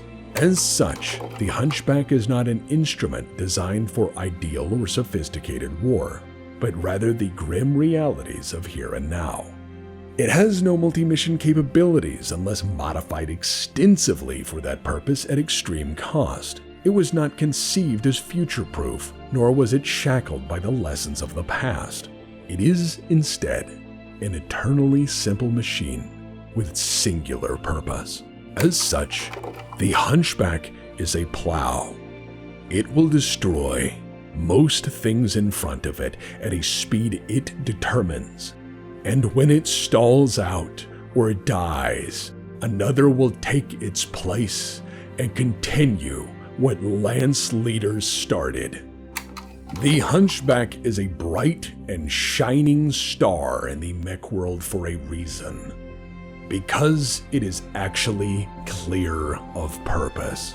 The Hunchback is as well an enduring reminder that the customer can and will make their own product if the company fails to deliver on what the customer actually wants. To potential operators, the Hunchback is one of those rare machines that isn't too expensive, isn't too pretentious, is never limited in availability, and always scares the living hell out of anyone who faces it. The Hunchback reminds us that simple solutions are sometimes the most lasting ones. It is one of the greatest street fighters we ever built. 1 part gun, 2 parts fist, and all-wrecking machine.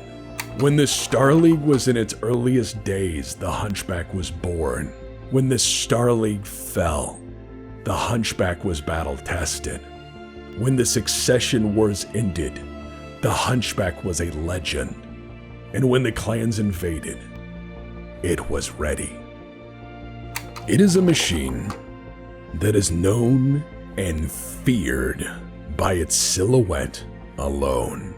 It is a mech that continually reminds us that while there are a great many ways to kill, there are few that can do so with overwhelming cacophonous style. And in that sense, the Hunchback will turn heads before blowing them clean off.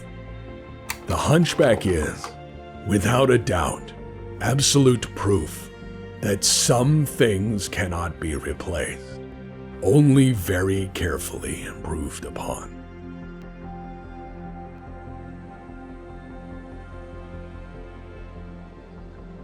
Class dismissed.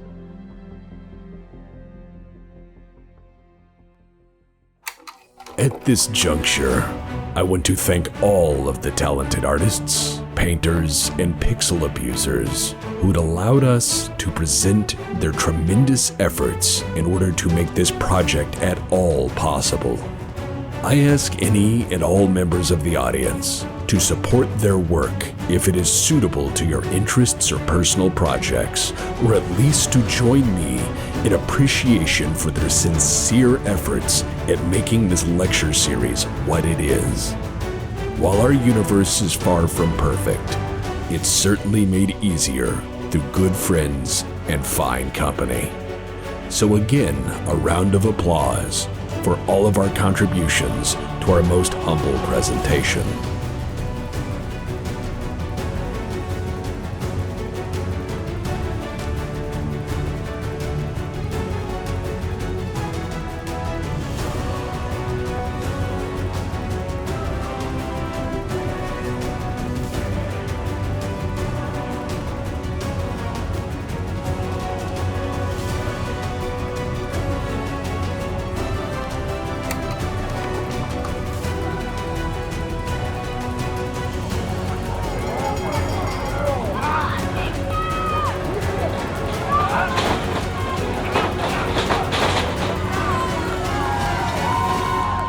Hey, Discount Dan here. Are you a motoring enthusiast? Do you want and/or need a car or reasonably car-shaped object? Have your limited finances or the actions of certain court officials prevented you from acquiring a vehicle or something that could pass for a vehicle? Well boy, have I got a deal for you. Here at Discount Dan's Car-Shaped Objects and Other Hobby Machines Emporium, we sell the finest car-shaped objects and hobby machines. We have Flappy Boys, we have spinning things, we have a few car-shaped objects, like this and that, and whatever this is surely a car. This rotunda works. Just don't honk the horn because there's a short and the laser does what it does. It's a laser. Lasers are cool. Well, they're hot, but you know what I mean. Lasers. Look, you might be saying, how much are these cars? Well, how much do you have in your wallet? Let's start there. You might be saying, Discount Dan. It seems like you've yet again put your sign out in front of another periphery scrapyard and are proceeding to market it aggressively as anything other than a scrapyard. And that's hurtful. That's so hurtful. So, look at this dog. Look at this dog. Look at this dog. And you have forgotten what you were complaining about. Just know, I will sell you this dog. I can acquire this dog for you. I can acquire a dog for you. I can acquire as many dogs by the pound, live or dead, as you need, so come on down to Discount Dan's Car-Shaped Objects and Other Hobby Machines Emporium. Just drive past the ominous field of spikes, turn right, and head up the hill until you smell equal parts ozone and engine oil. There, you'll find the continent of bargains that is Discount Dan's Car-Shaped Objects and Other Hobby Machines Emporium. Just ask my chief mechanic. Jefe, ¿por qué hayas visto los frenos? That's right, they are the bestos brakes you can buy. 2 doctorados en ingeniería mecánica, y donde termino trabajando con un payaso. No, we don't have medical, so you need to provide your own doctor at Discount Dan's Car-Shaped Objects and Other Hobby Machines Emporium. Also, bring a hammer and some tall boots, because the rats ate the pumpkin patch I acquired for the upcoming Halloween Spooky Fun Time Horror Maze and Industrial Warehouse of Bargain Sale. Toodles! For cars, there are a lot of choices out there. And then there's this. Meet Buhalian Military Products Rotunda. The Rotunda is 20 tons of miserable excuses masquerading as a car-shaped object. It's a hard vehicle to define as so few remain outside of the hands of a certain militarized phone company, but if there was a Venn diagram for the intersection of malaise, hyperbole, and graft, At the very center, there would be the rotunda sitting there, awkwardly waiting for you to discover how incredibly underwhelming it is. Wen knew these things were just shy of 500,000 C-bills, and nowadays their sculpted exterior is a reminder that the Star League frequently bought anything, even remotely promising, sight unseen. As such, it stands, or rather sits, as a symbol of excess and underwhelming engineering masquerading as a sophisticated platform for, well, no one really knows exactly. The Rotunda is a 20-ton car resting on the hardest tires known to man, with a dodgy suspension and horrific maintenance issues plaguing early models. Even with those issues seemingly addressed by later production runs, it possesses all of the handling and grace of a drunk hockey player trying to climb an escalator in full kit. It doesn't look like much, and that's because it really isn't.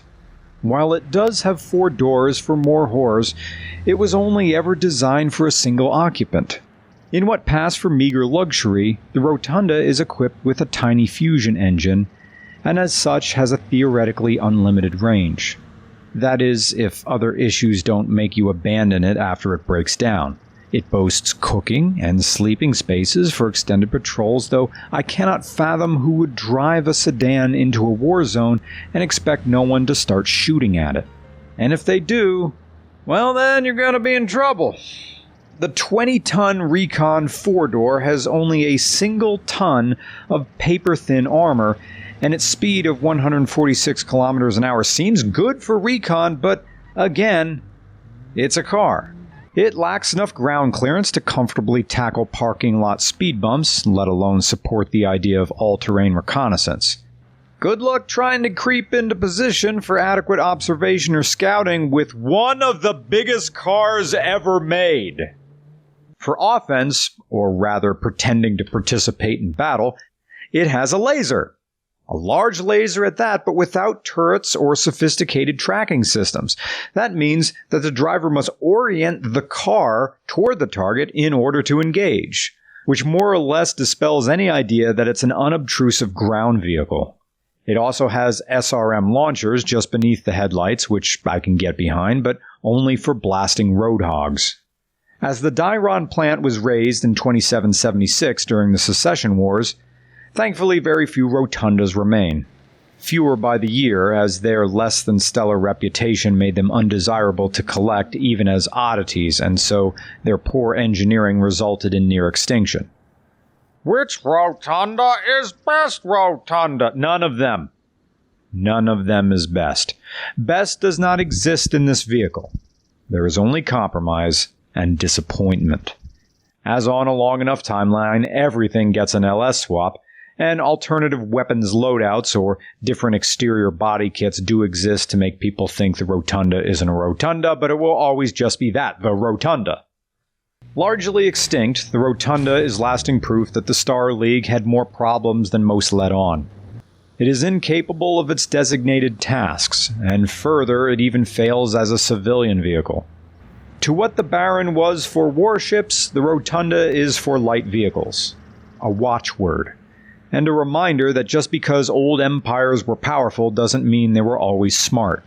For the price of a Rotunda, even when new, you could buy a handful of cheap tanks and have enough money left over to throw a party to celebrate that you didn't buy a Rotunda. Big, ugly, and in any body kit configuration, equally useless. The Rotunda is to cars as Cincinnati chili is to the world of cuisine. The Rotunda is a lady's bra. It is adjacent to good things, but largely in the way of them. The Rotunda is a statement on what happens when you let engineers do whatever they want without asking why first. It's a reminder that we can do better, if only in principle. Wir fahren nun fort mit dem Neuesten in Arbeitssicherheitsspektrum. Genießen Sie diesen Industrie-Arbeitsplatz-Motivationsfilm. I sure like working in the foundry. Even though I don't speak a lick of Germanese, these guys have been really super cool. Nicht am Geländer anlehnen. I'm gonna lean on this rail.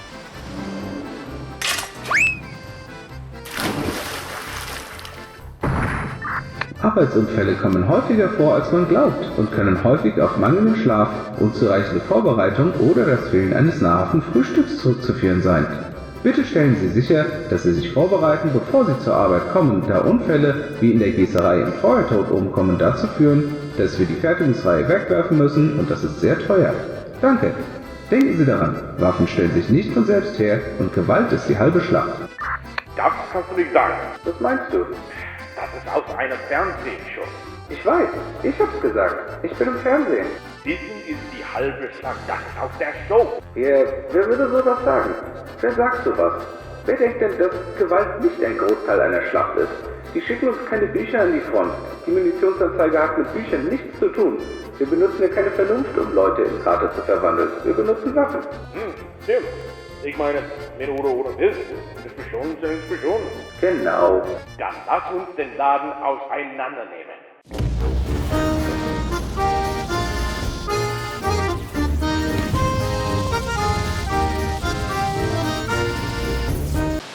On Solaris, where the streets run bright with promise and red with blood, the Inner Sphere fights its latest threat. Hello? Who's there? Hello? Who's there?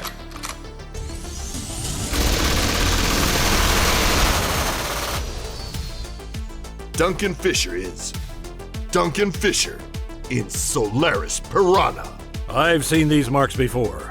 It's a machine gun. Machine guns do this.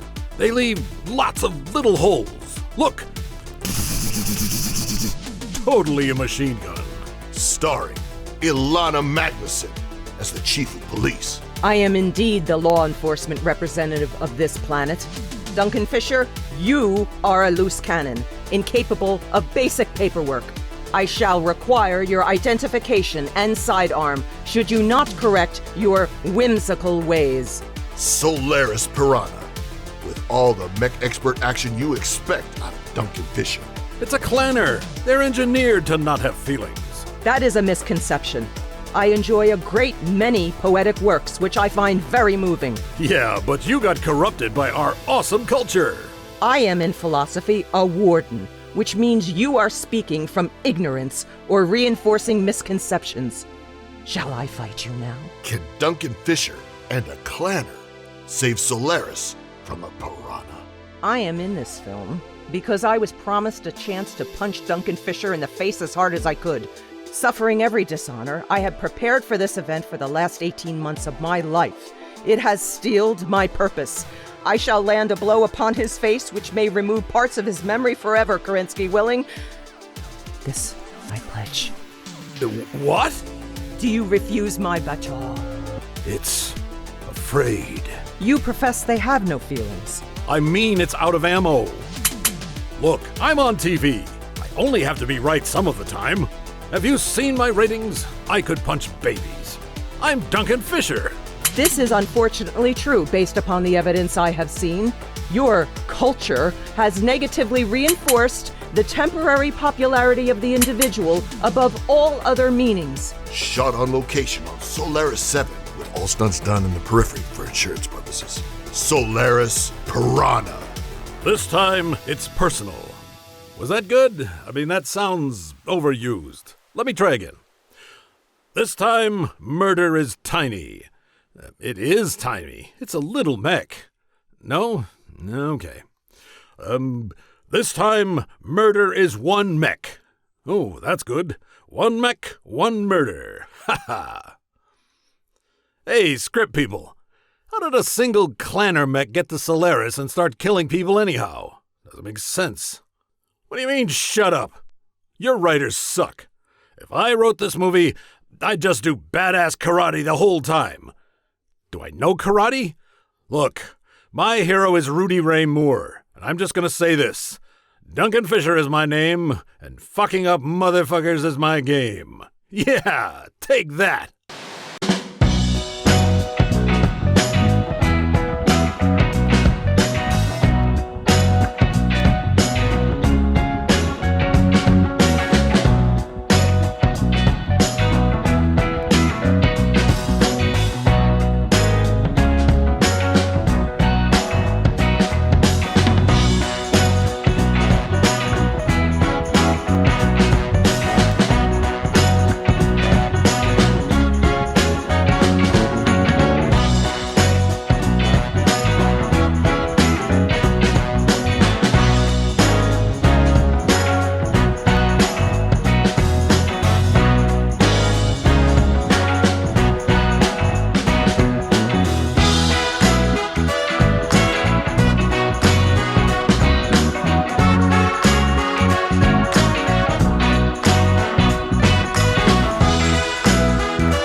Hey there, Internet. Jason Skye here.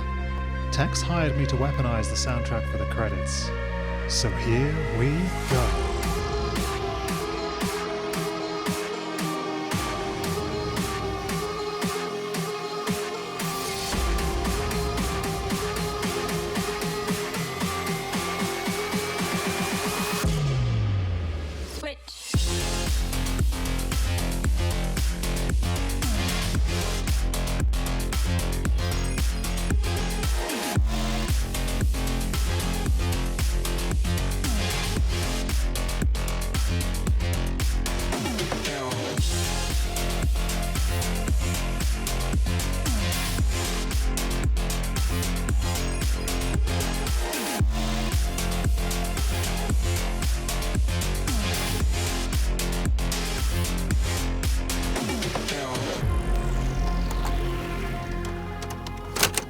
This is Professor Tax, Van Zandt War Studies.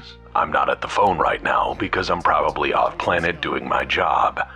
If you are in need of immediate assistance, please contact the planetary governor. If they are off-planet or dead, please just mind your own business and I'll get back to you as soon as I can. Otherwise, leave a message at the sound of the tone. This is Tom in Motorpool. The Hetzer, it broke. It just broke and, it's broken. Okay, thank you. This is Catching Delta Company. Tom broke the Hetzer and it was badass. It wasn't an accident, but it was badass. And I filmed it. Yes, hello, this is Eldon from the garage. We have ran into a bit of an issue down here. I turned my back for 2 seconds and Tom just tore out of here in that Hetzer we were working on. It was not ready to go yet. I heard a loud bang as he took off. So if he can bring it back, we need to get that back into the shop ASAP so we could diagnose that problem. Also, my tools were still in that Hetzer, so I would really appreciate it if he brought them back, or I'm going to need some new tools.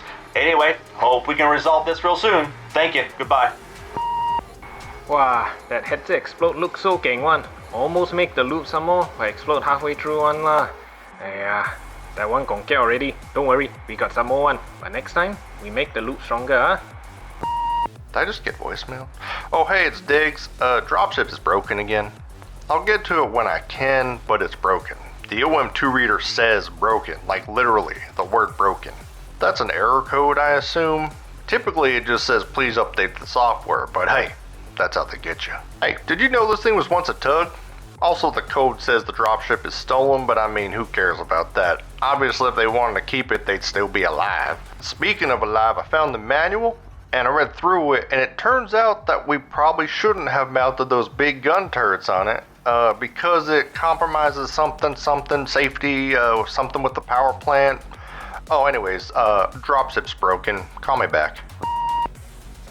Eu não consigo pegar Neuro Helmet ou Cooling Jacket, mas a gente pode explodir headsets toda hora. Que diabo de país é esse? Pera aí, a loja de kebab abriu. Eu tava ligando sobre o que mesmo?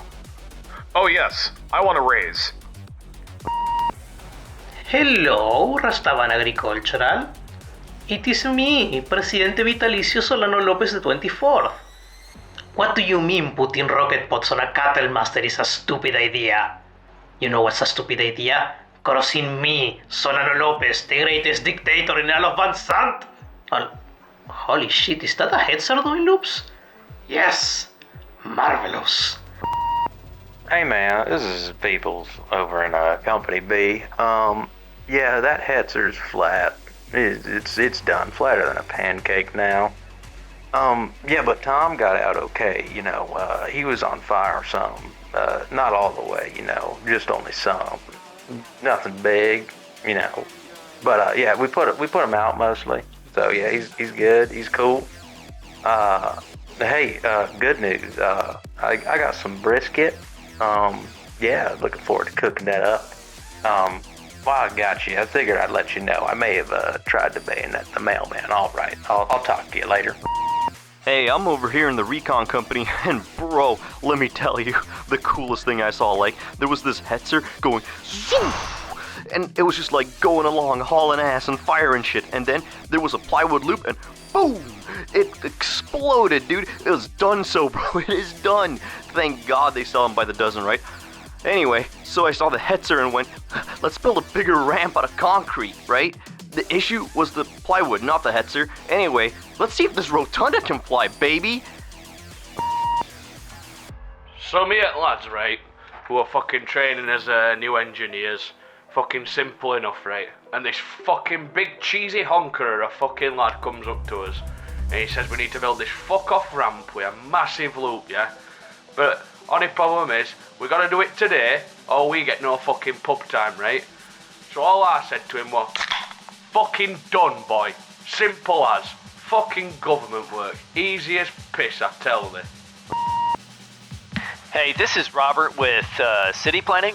Hey, so you guys have a series of burning ramps and half-completed loops blocking a main thoroughfare out here, and yeah, this is a solid no-go.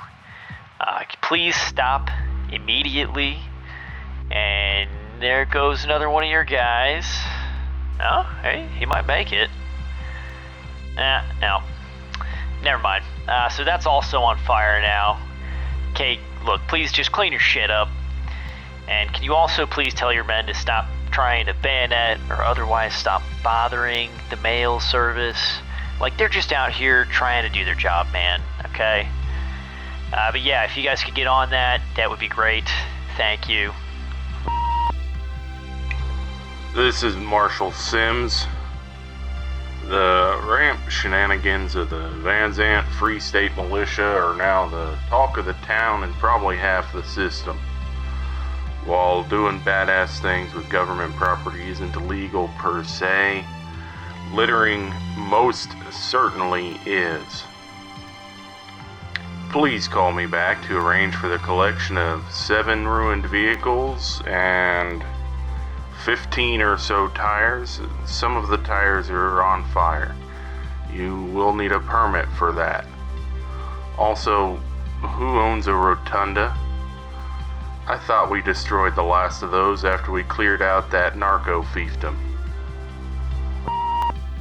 So I found the remains of these ramps and loops and stuff. And I've been thinking to myself, Mav, what if I build a loop? One that's bigger and better than any of the others.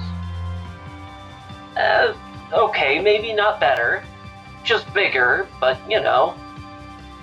So, I'm borrowing the earth-moving equipment. If I die, tell my dad he can have the pop tarts I buried in the yard. Yes, hello, this is Starport Management. I hate to bug you, but your guys are stealing construction supplies, which I have previously stolen, and I want those back. Also, why is there a rotunda in my fucking pool? You know what? Fuck it. I'm keeping it. It's mine now. Hey, this is Dots with the salvage crew. How do I get on this build ramp, destroy government property bandwagon? Seems like a good way to get out of work. I gotta go. Hi, this is the editor of Jane Starlight's Armor and Artillery of the Inner Sphere. I'm calling in response to your airborne Hetzer recording. It arrived on my desk this morning, and I hate to say it, but there is no active record for an air mobile or air droppable Hetzer. Not that you can't drop them, you just can't drop them more than once, even if they sometimes bounce. Please stop sending us film or misleading labels. Thank you, and have a good day. This is Dave over in the Van Zandt Department of Strategic Munitions, aka your pile of nukes you keep in the mountain and have mostly forgotten about. This is your regular reminder that the nukes are all here and in a pile. It's a big pile of warheads. Will you please send me someone to help sort them? I think some of these are from the 21st, if not the 20th century. Who needs this collection of antiques anyhow? These are all just gravity bombs, as in, you have to truck a plane over and drop them on people. I think most of them have timers on them. This is a museum, if not a petting zoo. Anyways, please send help so I can catalogue these things. I have no idea where they came from, and neither does anyone else. This is Dr. Bryn with Jane's Terra Aberdeen. I've overlooked your white paper for defense, and I have some pointers or modest critique. 1. Why are the strategic deployment tables in crayon? I am not saying that it's offensive or wrong, but it really makes me wonder how much effort you put into planning. 2. The chapter entitled Fuck Around and Find Out should be retitled Irregular Strategic Dilemmas, as is appropriate language for the subject matter at hand. And 3, I found a recipe in here for ribs. The ribs are great. Thank you. This is Björn down at the drinking hall. Many injured persons came into the bar, toasting to their loop. This sounds glorious. I wish to write the loop.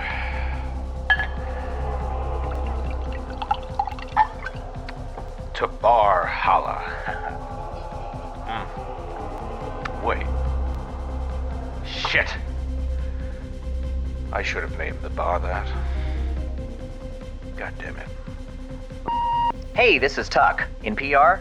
So, the Hetzer thing is getting around. I mean, it's a great video. Whoever shot this footage is, really talented. It's a good set of shots. Hets are gonna hets, am I right? Anyways, about the bake sale and raffle we have coming up. So, we have several choices for door prizes. I was thinking a small, say, 15 or 20 kiloton nuclear warhead. Just, little bit of a party popper for whatever. TLDR, we have too many nukes. Let's do something about it. 2 birds, 1 stone, right? Also, what ice cream we making this year? I'm leaning chocolate because, it's chocolate. I'll be bringing bourbon pecan pie. So, tell me what the rest of the guys are up to. Thanks. And think on the nuke. End of messages.